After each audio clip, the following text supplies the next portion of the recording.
Hello everyone and welcome back to another Warframe video. Before I show you the builds that I strongly recommend for the new Prime Warframe, I would like to remind you that I am hosting a free Sevagoth Prime access in my channel courtesy of Digital Extremes. To enter, simply check out the link that I have provided in the video description below. This is open to all platforms and I will be announcing the winner next week, so don't forget to subscribe also and ring that notification bell so you will get updated if you have won the giveaway. Now, I already farmed Sevagoth Prime as you can see, but for this video I will be using the vanilla variant of the Warframe to showcase how good and fun the builds that I am using for the new Prime Warframe are. There is little difference between the Prime variant and the vanilla version, and aside from aesthetics, the Prime version has slightly better shield, armor, and energy compared to the vanilla variant. I am using two build varieties for this Warframe, and the first one is more of a room cleaning caster build that uses the combination of Dark Propagation and Shadow Haze augment mods. The Dark Propagation mod allows you to spread the effect of your soul ability, allowing you to nuke even steel path enemies when casting your first ability.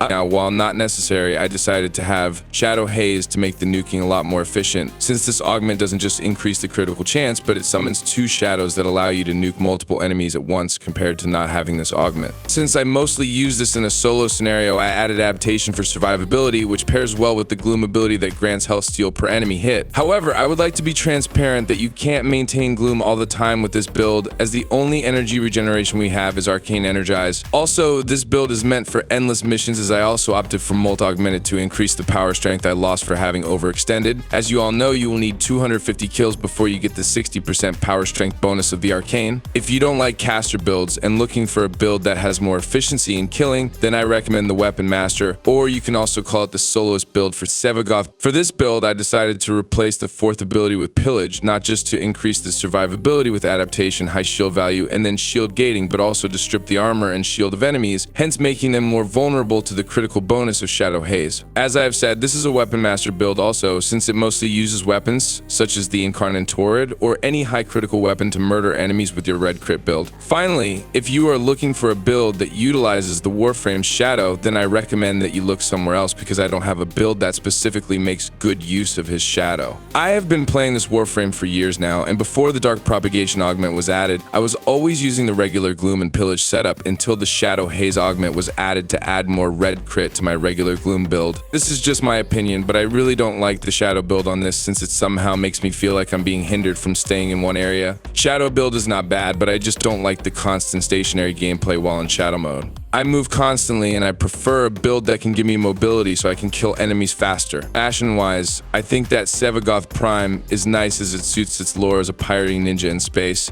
and I hope that the builds that I have shown you will give you tons of fun playing your newly built Sevagoth Prime. So that's all about it. Before leaving, please drop a like and share this video if you find it useful. Thank you so much for watching, and we hope to see you again in our next video. Squad Leader, signing off.